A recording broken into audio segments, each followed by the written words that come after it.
La mira de hoy la ponemos en el caso de Chevron en Ecuador. Vamos con el contexto primero, porque es clave para entender una trama legal muy complicada, y mi entrevista con el representante de Chevron. Chevron está envuelta en el caso después que adquiere Texaco en el 2001. Texaco fue acusada por sus operaciones conjuntas con Petroecuador, perteneciente al gobierno ecuatoriano, y que causaran una masiva contaminación en la tierra y las aguas, causando daño tanto personal como ambiental. El caso se conoce como el famoso caso se conoce como el Lago Agrio. Demandantes en Ecuador lograron un fallo en contra de Chevron por $18.000 millones. Pero Chevron viene alegando en Estados Unidos, bajo una ley de anticorrupción, el supuesto cometimiento de fraude judicial para lograr influenciar conclusiones favorables a la defensa y en contra de Chevron Corporation en Ecuador. Tienes un drama legal en Ecuador, tienes otro drama legal en Estados Unidos y tienes además otro drama legal en la Corte Permanente de Arbitraje de La Haya. Chevron llevó sus alegaciones a esta corte en Suiza usando un tratado bilateral de inversiones entre Ecuador y Estados Unidos. ¿Qué pasó?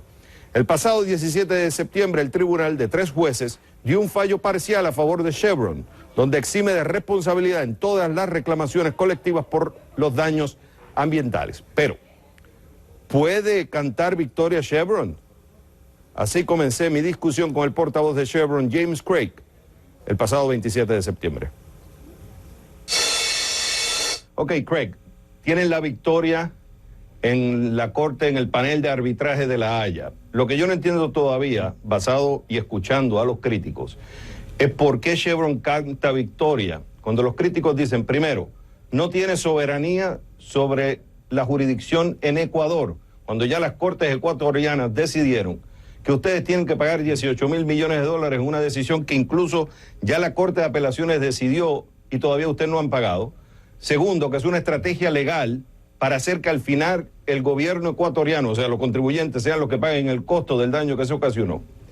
Y tercero, que es una dilatación, es otra estrategia legal para al final no hacerse responsable de lo que se falló en Ecuador. ¿Qué dicen ustedes a esto? Perfecto. Bueno, vamos por partes. Primero, el arbitraje que se planteó ante el Tribunal de La Haya es por denegación de justicia, por interferencia del gobierno ecuatoriano en el proceso ecuatoriano y también por incumplimiento con los contratos que se firmó entre el gobierno ecuatoriano y Texaco. Esto es permisible bajo el Tratado Bilateral de Inversiones con Estados Unidos y es un mecanismo que una empresa puede usar cuando no se les están respetando contratos o no les están dando un foro independiente adecuado para resolver disputas. Entonces, es una estrategia legal en realidad para que el Estado ecuatoriano se haga cargo de temas y problemas que son netamente de su responsabilidad, porque Texaco ya cumplió con una remediación ambiental en el oriente ecuatoriano, en las zonas donde le correspondía hacerlo. Esas reparaciones ambientales fueron constatadas y avaladas por el gobierno ecuatoriano, y en el año 98 el gobierno ecuatoriano y su empresa estatal Petroecuador liberaron a Texaco de toda futura responsabilidad por reclamos colectivos o reclamos por derechos difusos. Ese es el fallo que se dio, ese fue el acuerdo Craig que se hizo en 1995, donde a cambio de liberarlo de responsabilidades a Texaco en ese entonces, Texaco había pagado 40 millones para hacer las reparaciones. El argumento es que dicen, sí, se hizo ese acuerdo, pero los 40 millones no han servido para reparar todo el daño que se ha ocasionado. Y segundo, que eso es con el gobierno, no con la gente privada, con la gente que se ha visto afectada con el caso del Lago Agrio, lo cual este fallo en La Haya no exime de la responsabilidad Chevron de que otros puedan demandar de forma privada utilizando el derecho civil en Ecuador, como es el caso del fallo que vimos de los $18.000 millones. Correcto. Bueno, otra vez vamos por partes. Texaco hizo una reparación en un cierto número de sitios que fue acordado con el Estado ecuatoriano. En el proceso en Lago Agrio, en el Ecuador, se determinó que en los sitios remediados por Texaco no existe riesgo para el medio ambiente ni para la salud humana y que los trabajos de reparación ambiental fueron completos y exitosos. Número 2, el Estado ecuatoriano no hizo su parte por casi 20 años. Como socio mayoritario tenía cierta obligación de cumplir con una reparación ambiental en zonas que le correspondía. Además, han continuado operando a lo largo de 23 años exclusivamente con un récord ambiental muy lamentable. Y los problemas que podrían existir hoy en día en la región ya son problemas del Estado ecuatoriano. Ahora, una cosa importante en eso, quedémonos un momento ahí. Es el Estado ecuatoriano, pero hubo un fallo judicial, correcto, que es lo que estoy tratando de entender. El fallo judicial es contra Texaco y contra Petroecuador, que fueron los dos que hicieron el acuerdo. Y Texaco, que ustedes después la compraron, que tomaron posesión de ella en el 2001, Texaco era operadora también. Por tanto, Texaco tenía responsabilidad. Entonces, porque se argumente que el gobierno tiene una responsabilidad por ser dueña de Petroecuador, eso no exime a ustedes la responsabilidad, que el fallo judicial en Ecuador dice ustedes también son responsables de eso y el cual no se ha pagado todavía. Bueno, no es así exactamente. Texaco cumplió con remediar los sitios que le correspondía a Texaco bajo acuerdo y contratos firmados con el Estado, y quien no ha reparado su parte, o por 20 años no reparó su parte, es el Estado ecuatoriano.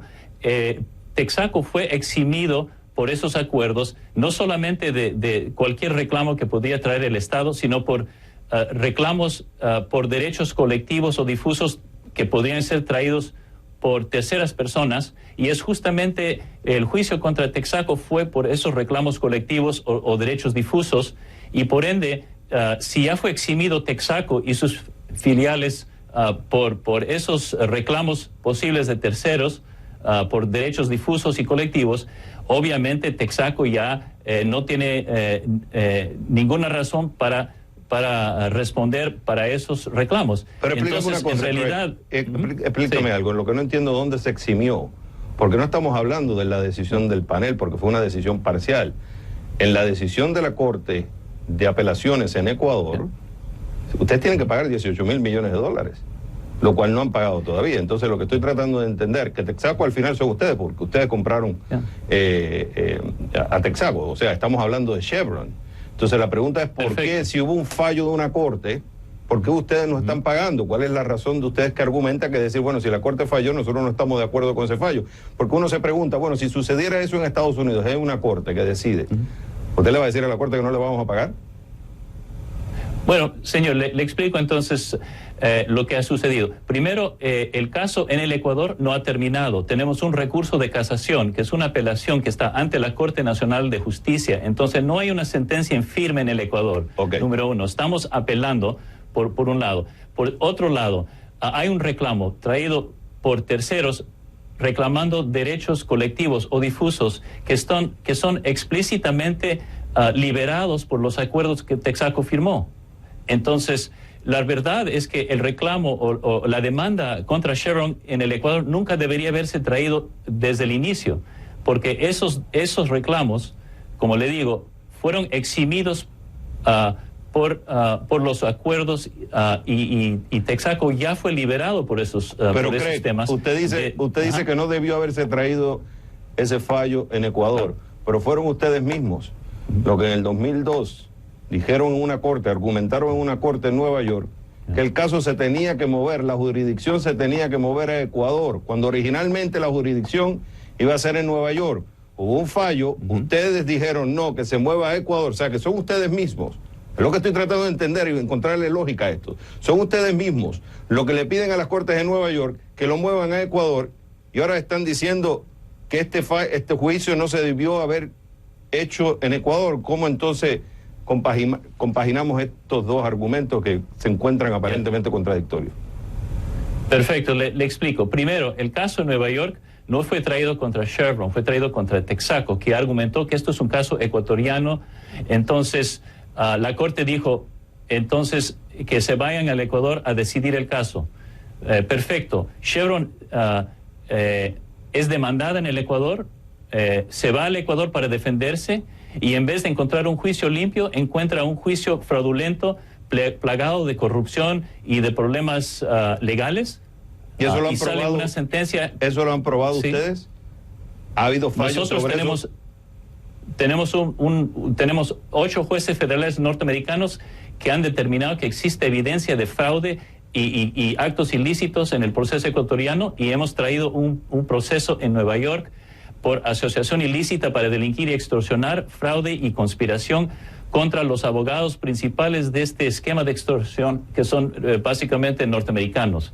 Entonces, ese proceso empieza, ese juicio empieza el 15 de octubre que viene.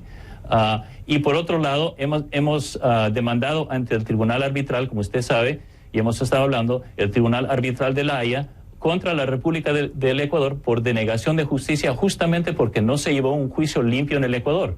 Una cosa es aceptar jurisdicción, pero eso no quiere decir que uno tiene que aceptar un fallo o una sentencia claramente fraudulenta. Y tenemos una montaña de evidencia para sustentar esa acusación, y vamos a presentar esa evidencia empezando el 15 de octubre en la Corte Federal en Nueva York. Me queda un minuto y te lo voy a dar. Chevron compra Texaco. Ustedes han reconocido públicamente que se dañó el ambiente echando más de 18 mil millones de galones de agua tóxica, que eso lo hizo Texaco. Ustedes reconocen que sucedió, que hubo daños al ecosistema, que ustedes han tratado de repararlo. Bueno. Lo que yo quiero saber en este minuto que le voy a dar para que usted, 40 segundos, para que usted ponga, que usted quisiera que se llevaran los que nos están escuchando, porque hay muchos que critican a Chevron, muchos ven a Chevron como una compañía que explota, que saca la riqueza de los países, se lo lleva a otros, y al final la gente que vive en el lugar es la que paga el precio. Hay gente que se ha visto afectada, según argumentos de algunos, por el tema del cáncer, ha habido un incremento del cáncer. ¿Qué le diría usted a esa gente? Yo le doy los 40 segundos para que se defienda. Vamos. Yeah. Bueno, primero, lo que sucedió en el Ecuador no tiene nada que ver con las acusaciones que se están escuchando, totalmente desmesurados. No hubo un catástrofe ambiental como se pretende alegar. Es más, Texaco hizo una reparación ambiental constatado y avalado por el Estado ecuatoriano, hizo su parte y salió del país libre de cualquier reclamo posible por daños colectivos y difusos.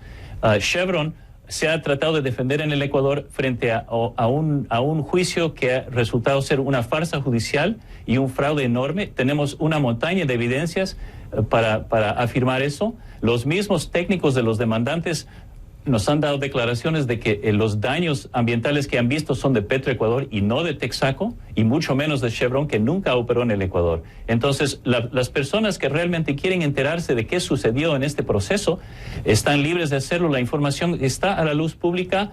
Lo vamos a presentar a la Corte en Nueva York, y si desean también pueden visitar nuestra página web, que es juiciocrudo.com, y enterarse de la enorme cantidad de evidencia de fraude y corrupción en el proceso ecuatoriano. Es un caso muy complejo, no obstante James las Craig. críticas. Es un caso muy complejo. Son muchos temas legales, son muchos años, más de 15 años en litigación, muchas estrategias legales, y nos toca a nosotros hacer un tremendo trabajo para poderlos cuestionar, no tan solo a ustedes, sino también a la contraparte.